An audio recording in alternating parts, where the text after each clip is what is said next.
Let me tell you a little story. It's set in the Faroe Islands, right here. I was there last year, somewhere close to the Arctic Circle. It was gorgeous, it was freezing, and at one point I was hitchhiking. And this blue Land Rover drove up, and this tall Viking guy gave me a ride. We had a pretty cool conversation. He told me about how he lived with his girlfriend and their child, and he was wearing a sweater that her mother had knitted for him. He was sharp, imaginative, well-traveled, and he seemed to have a rather curious mind. So what do you do? I asked him after a while. Oh, I'm a bricklayer. I was taken aback. I mean, he seemed pretty smart. Why would he choose to lay bricks? I'm embarrassed to say this, but I often tend to judge people by their vocation, even though theoretically I know that's not how it should be. We all think we are far more open-minded than we really are. And, I didn't know I was so conditioned. Do we know how conditioned we are? If I were to explain this with a pie chart, here's what it would look like. The blue part is what we know. The green is what we know we don't know. But most of it is what we don't know we don't know. So how much do we really know? Biases that are developed are because we often, as children, don't question things while we grow up. And we tend to believe what is told to us without really using our own minds. We inherit belief systems. The concept of inheriting an ideology without actively choosing it is called an egregor. It's large, it's silent, it's powerful, and it can seep through generations. Racism, for example, is an egregor. And egregors can also spread through masses, like fashion trends. And with feminism, we are in the process of trying to shape an egregor with an eye to the future. So biases, like I was saying, developed in childhood often take years to undo. My world only started to open up in my 20s when I started meeting people from different parts of the world, through travel and when I started learning about their worlds.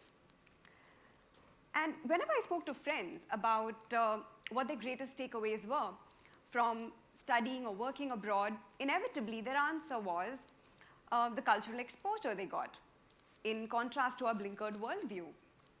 Travel today has gone far beyond must-do lists. And, thanks to our social media feeds, we see the pictures of our globe-trotting friends all over the world standing in front of the same touristic monuments.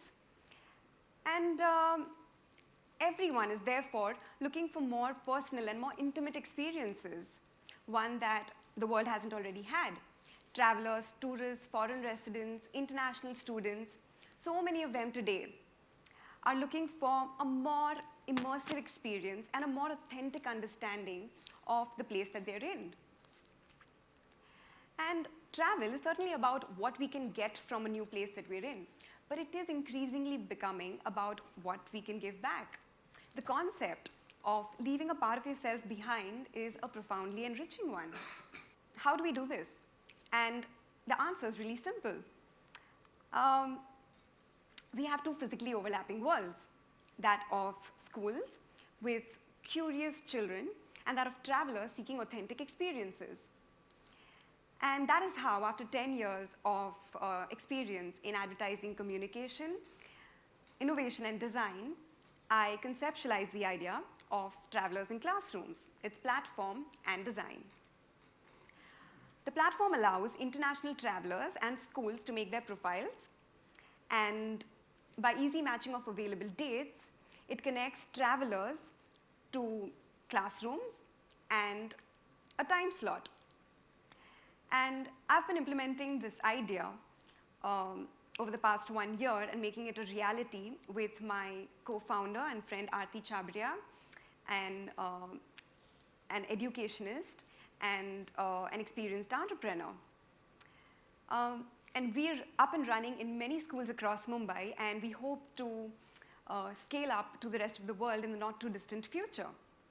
You might say that is this really important? I mean, we watch international TV shows and we surf the internet and meet people from all over the world, but there's nothing better than hearing it from the horse's mouth. It doesn't even come close. Ninth grade students in a Mumbai school are well acquainted with the idea of apathy and racism, for example. But they experienced a whole new kind of awakening when Tracy from Cape Town, South Africa, visited them and shared her story. She started by asking them, who discovered India? And one of them said, Vasco da Gama. And she said, no. I mean, Indians were in India, South Africans were in South Africa. So don't let anyone tell you that you were discovered by yet another white person. And she went on to really connect with them, telling them about her privileged childhood, which included going to a school which had typewriters for every student. This was back in the day. And, but it was also a childhood that involved the dangers of being shot at. She even showed the students bullet marks on her leg. The whole class could feel for her. So what could these travelers talk about? Anything. It's important to remember that these aren't teachers. They aren't sharing statistics or Wikipedia facts with the students either. What they're instead sharing is their personal experiences and their stories. They're sharing about their families, their lives, their culture, and their points of view. Like Alejandra from Argentina, for example, she made the students taste mate, an Argentinian local beverage. And she even showed them the tango. And Margot from France, she passed around a regular t-shirt, kind of like this, but made of plastic. She worked in textile waste management, something that completely fascinated the students and made them wonder how she found that career option to begin with. So how do we do this? It's simpler than you imagine. We equip both the travelers and the students with conversation aids and games. And for an hour, travelers shared their photographs and their stories. There's a two-way exchange of perspectives. And at the end of the session, the children write postcards for the travelers to express what the interaction has meant to them. Here are some of my favorites. So there's, you're a lovely person and you made my day. You're beautiful inside and out. That was for Tracy. And what surprised me the most was that most of the knowledge I had about Mexico was actually influenced by American culture. It was fun learning about how Mexico actually is. And then there are questions that children don't get to really ask during the session, like, how can you live without your parents? You might now wonder whether the children are actually learning anything or whether they're just having a cross-cultural laugh. I could tell you stories all day long, but based on our experiences, we see these values being stimulated by the sessions. And we've observed that by regular conversations and through them, each of these topics is covered. For example, children learned that in Mexico, an artist can pay tax with his artwork. That's governance. They were captivated to learn from a yoga teacher from Finland that how it is to go to school in a country where it's dark for 6 months, and that's geography. And children heard that in Korean supermarkets, there's a machine that recycles plastic bottles instantly. And they immediately started thinking about how they could get this to India. And that's environment. This was also Yo Lee from South Korea, who nearly burst into tears, but we'll get to that in a bit. Let me tell you about a Brazilian fashion designer called Marcela, who interacted with 12-year-olds in a Mumbai school. She came in wearing a sleeveless Brazil t-shirt, and I wasn't altogether surprised when some well-meaning teachers spoke to her before the session and gave her a scarf to cover her shoulders. So during our conversation, she shared that, in Brazil it's hot and it's normal for people to wear shorts and short skirts, and in India, it's almost just as hot. But anything with a little bit of skin showing is considered revealing. So she said, I'm actually quite confused because back home, it's unusual to show your waist at work. But here, women wear saris, and it's okay to show your waist, but it's not okay to show the legs and shoulders.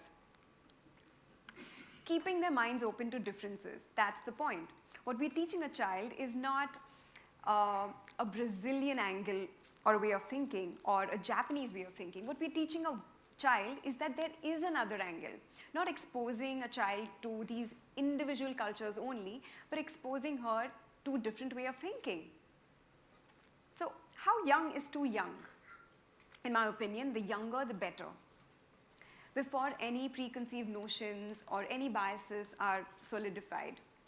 Christina from Spain spoke to 3-year-olds in a nursery classroom, and she told them how back home they didn't have house help, and sometimes her mother cooked, sometimes her father cooked, sometimes her brother cooked, and they all shared household responsibilities, something the kids understood immediately.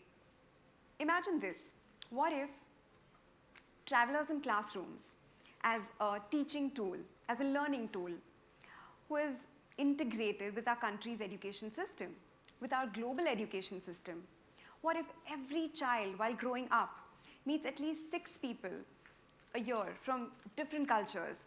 By the time they get out of school, they would have been exposed to more than 70 to 80 different countries and cultures.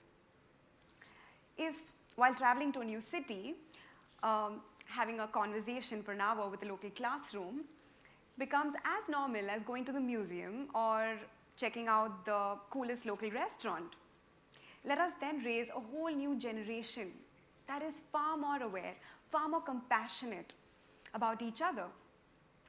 There are few things that are potentially more powerful than our next generation. They are the new shapers of policy. They are going to be the future lawmakers, the creators, the generation that is going to weave the fabric of tomorrow. Can you imagine the difference we could make? Can you imagine the difference we could let them make? In an Indian school, Yoli from South Korea asked a class of 9-year-olds what they would wish for their future 10 years from now. And one of them said, "I want to see North Korea and South Korea united so that you can meet your family." And she was overwhelmed, and who can blame her? It is so beautiful to see such heartwarming empathy and such instant empathy from children who would choose to use a wish about their future to make her smile. Thank you.